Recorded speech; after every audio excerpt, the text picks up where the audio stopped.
Good morning once again class. आपका जो पिछले वीडियो में मैंने आपको बताया था ईटिंग फॉर वेट कंट्रोल, वो टॉपिक चल रहा है। इसमें जो है आपका पिटफॉल ऑफ डाइटिंग मैंने आपको बताया। उसके बाद मैं आता हूँ आपका फूड इंटॉलरेंस। फूड इंटॉलरेंस क्या चीज़ है? फूड इंटॉलरेंस में अगर आपसे कहा जाए मीनिंग में, when a person unable to digest the particular food elements by the absence of a particular enzyme.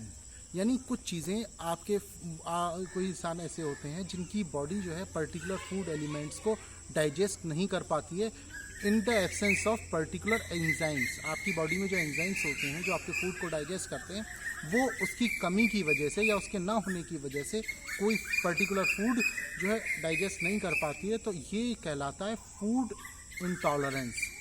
ठीक है, फूड इंटॉलरेंस क्या है फिर से बता रहा हूँ। When a person unable to digest a particular food element by the absence of particular enzymes is called food intolerance। Food intolerance में जो है बाई बर्थ ये प्रॉब्लम हो सकती है, कुछ एंजाइम्स हमारी बॉडी में नहीं होते हैं, उसको सूट नहीं करता। ठीक है, और फॉर एग्जांपल अगर हम देखें कि कुछ लोगों को खट्टी चीज़ें सूट नहीं करती हैं, कुछ लोगों को जो है आपसे कहा जाता है कि लहसुन एक अच्छी चीज़ है, सबके फायदे पहुंचाता है, लेकिन कुछ लोग अगर लहसुन को लेते हैं उसको गार्लिक को, तो वो उनको सूट नहीं करता है। बहुत सारी प्रॉब्लम्स क्रिएट होने, सीने में जलन होने लगती है, उनको बहुत ज़्यादा अनइजीनेस फील होने लगती है। तो वो जो है फूड इंटॉलरेंस कहलाता है। और उसके सिम्टम्स क्या होते हैं?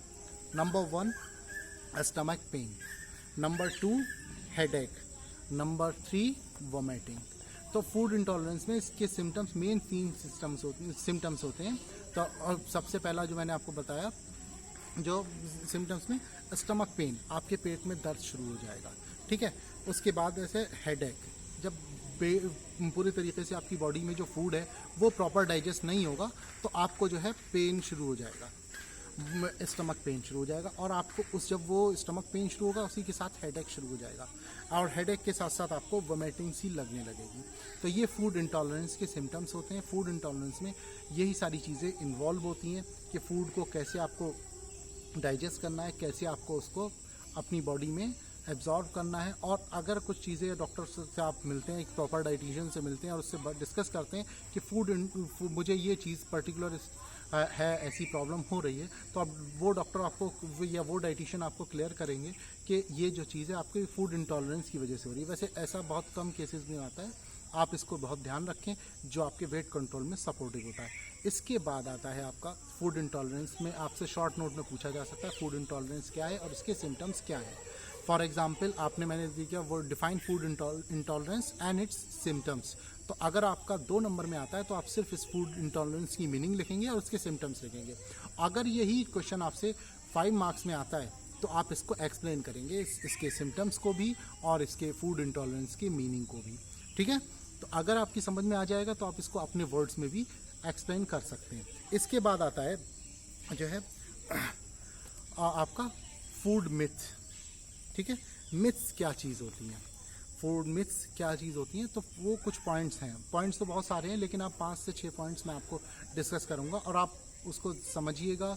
नहीं समझ में आए तो आप मुझसे कमेंट करके आप मुझसे पूछ सकते हैं। तो वो जो चीज़ें होती हैं फूड मिथ्स क्या होती है, वो बहुत ज़्यादा आपको जो है डिस्टर्ब करती है आपके वेट कंट्रोल में। तो पहली चीज़ आती है आपकी drinking water while eating makes you fat. यानी खाना खाते में अगर आप पानी पी रहे हैं तो आपको जो है बॉडी में फैट क्रिएट कर देगा। अब ये एक मिथ है और इससे ज़्यादा कुछ नहीं। आप खाना खाने के बाद अगर पानी पीते हैं तो वो ज़रूर आपके लिए नुकसानदेह हो सकता है, लेकिन खाना खाने के बीच में अगर 1-1, 2-2 घूंट पानी पी रहे हैं तो वो आपके जो फूड ट्रैक है उससे आपको बॉडी में स्टमक में पहुंचाने में बहुत सपोर्ट करता है। आपको फंदा ना लग जाए, इसलिए थोड़ा सा पानी पी रहे हैं तो आपको फैट क्रिएट नहीं होगा। खाना खाने से पहले आप पानी पी लीजिए, खाना खाने के बाद कम से कम 1 घंटे तक आप पानी ना पीजिए। ठीक है, ये आपको डाइजेशन में बहुत सपोर्ट करता है। फूड के डाइजेशन में क्यों सपोर्ट करता है? क्योंकि हमारी बॉडी में जो बाइल जूस होते हैं, जब भी हम कुछ खाना खाते हैं तो हमारे लिवर से बाइल जूस सीक्रेट होते हैं, और वो सीक्रेट होने के बाद हमारी बॉडी में जब हम पहुंचते हैं तो वो अगर हम उसके बाद खाना खाने के बाद पानी पी लेते हैं तो वो डाइल्यूट हो जाते हैं और हमारे फूड को डाइजेस्ट होने में टाइम लगता है। तो इसलिए खाना खाने के बाद पानी ना पिएं। खाना खाने के बीच में थोड़ा बहुत पानी पी सकते हैं, ज़्यादा नहीं, थोड़ा बहुत पानी पी सकते हैं। और खाना खाने से पहले अगर आप पानी पी लें तो वो बेहतर है, ठीक है। तो हमेशा ध्यान रखें कि खाना खाने के बाद पानी ना पिएं, और खाना खाने के बीच में अगर आप थोड़ा बहुत पानी पी रहे हैं तो वो आपका फैट क्रिएट नहीं होने देगा, ठीक है। सेकंड आता है आपका एग्स इंक्रीज कोलेस्ट्रॉल। एग्स जो हैं वो कोलेस्ट्रॉल इंक्रीज करते हैं, जबकि ऐसा नहीं है। फॉर एग्जांपल एग्स का जो येलो पोर्शन होता है उसमें थोड़ा बहुत फैट होता है, वरना एग्स जो है प्रोटीन का बेटर सोर्स है। जो लोग नॉन वेजिटेरियन हैं वो एग्स का येलो पोर्शन ले सकते हैं, और येलो नहीं, वाइट पोर्शन ले सकते हैं। अगर उन्हें फैट नहीं चाहिए तो येलो पोर्शन अवॉइड कर दें, लेकिन येलो पोर्शन में भी इतना फैट नहीं होता जो आपको बहुत ज़्यादा प्रॉब्लम क्रिएट करे। तो आप जो है एग्स जो है वो आपका येलो पोर्शन जो है वो आपका फैट थोड़ा बहुत होता है, मगर वो इतना हार्मफुल नहीं होता। तो इसमें कहा जाता है एग्स जो है वो आपका कोलेस्ट्रॉल लेवल बढ़ाता है, ऐसा नहीं है, ये मिथ है। इसके बाद आता है आपका लो फैट और no fat diet is good. Low fat and no fat diet is good. हर डाइट को हम देखते हैं इसमें फ़ैट ज़्यादा है, फ़ैट कम है, ये चीज़ है। आप ध्यान रखें कि जितना आपकी बॉडी को पर डे फैट चाहिए वो आपकी बॉडी आपसे ले लेगी, आपके फूड के थ्रू लेगी, और वरना आपकी बॉडी से ले लेगी। फ़ैट हर शक्ल में बुरा नहीं होता है। हम ये सोचते हैं कि लो फैट डाइट जो होती है वो हमारे लिए अच्छी होती है, ऐसा नहीं है। पर डे हमको जो फैट चाहिए वो हमारी बॉडी को तो चाहिए ही चाहिए, और वो आपको फूड से उसको देना ही पड़ेगा। अगर आप ऐसा नहीं करते हैं तो उसके थोड़े से हार्मफुल इफ़ेक्ट होते हैं। फॉर एग्ज़ाम्पल फ़ैट हमारे लिए हर चीज़ के लिए बुरा नहीं होता। हम लोग सोचते हैं फ़ैट हमारी बॉडी में बढ़ रहा है, तो फ़ैट जो है आप ये समझ लीजिए आपके लिए अगर कुछ फ़ैट हार्मफुल है तो एनिमल फ़ैट हार्मफुल है। एनिमल फ़ैट जो होता है वो हार्मफुल हो सकता है अगर आप पर्टिकुलर क्वांटिटी ज़्यादा आप लेते हैं, या खाने पीने की चीज़ों में ज़्यादा तली भुनी चीज़ें आप खाते हैं, तो आपका एनिमल फ़ैट और ये सारी तली भुनी चीज़ें ये आपको एक पर्टिकुलर स्टेज के बाद आपको हार्मफुल हो सकती हैं, इससे पहले नहीं। तो और फैट भी दो तरीके का होता है, पिछले वीडियो में मैं आपको बता चुका हूँ, उसको आप देख सकते हैं, उसको आप फिर से देख सकते हैं कि फ़ैट आपके लिए कितना हार्मफुल होता है, कितना ही यूज़फुल होता है। एलडीएल और एचडीएल।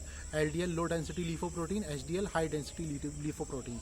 तो ये आपका जो फैट होता है ये आपके लिए कभी भी एचडीएल जो आपके लिए बहुत ज़्यादा यूज़फुल होता है, और एलडीएल जो होता है वो आपके लिए थोड़ा सा एक पर्टिकुलर स्टेज के बाद आपको नुकसान करने लगता है, ठीक है।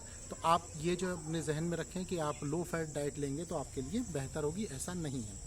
इसके बाद आता है फास्टिंग वे लूज वेट, यानी आप भूखे रहकर आप अपना वेट कम कर सकते हैं। ये एक बहुत बड़ा बदगुमानी है इंसानों की, बहुत बड़ा मिथ है। आप कभी भी भूखे रहकर अपना वेट लूज़ नहीं कर सकते। इससे आप अपना मसल्स लॉस कर सकते हैं, इससे आपकी एनर्जी लॉस हो जाएगी। आप भूखे रह के अपना वेट लॉस नहीं कर सकते, ये आपका मसल्स लॉस होता है। उसकी समझने की सबसे बड़ी चीज़ ये है, तो सबसे पहले आपकी बॉडी को जितनी कैलोरीज चाहिए, जितनी रिक्वायरमेंट चाहिए, वो आपको फूड से आपको देना ही देना है।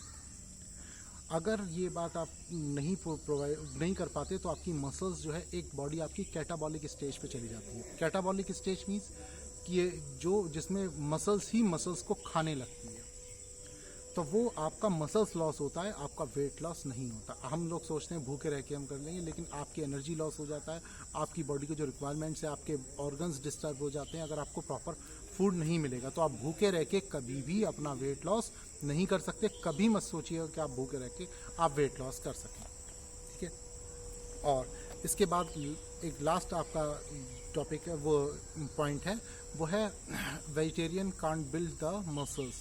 ये एक मिथ है। वेजिटेरियन लोग जो कहते हैं कि प्रोटीन सिर्फ नॉन वेज में होता है और प्रोटीन की वजह से ही मसल्स बिल्ड होती है, तो ऐसा नहीं है। तो आप वेजिटेरियन पर्सन भी अपना मसल्स को बिल्ड कर सकते हैं with the help of vegetarian food. Vegetarian foods क्या हैं जो आपको मसल्स डेवलप करते हैं, वो क्या ज़रूरी है? सोयाबीन है, ऑलिव ऑयल है, और जो है आपका सोयाबीन के साथ साथ स्प्राउट्स हैं, दूध है, पनीर है। ये सारी चीज़ें आपकी मसल्स को बिल्ड करने में बहुत सपोर्ट करती हैं।